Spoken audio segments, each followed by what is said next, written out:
मैं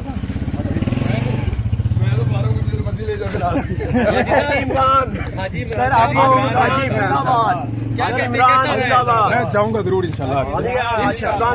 आपका ये हज अल्लाह ताला ने इधर ही कबूल करना है। ये जो लोग भाई साहब इस तरह बात करते हैं ना, ये उनका सवाल के बाद इंतहा है।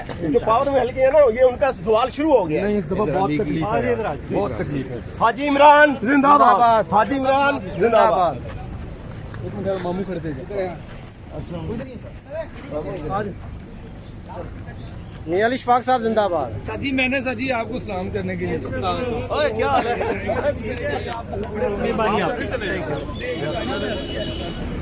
इमरान भाई आपको हज अकबर कबूल हुआ है। ये जुमे का दिन हाजी इमरान रियाज साहब क्या नाम दुरुस्त होगा?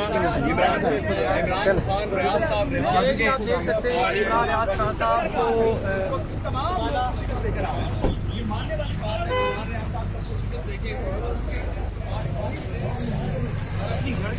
बस ठीक है, कोई बात नहीं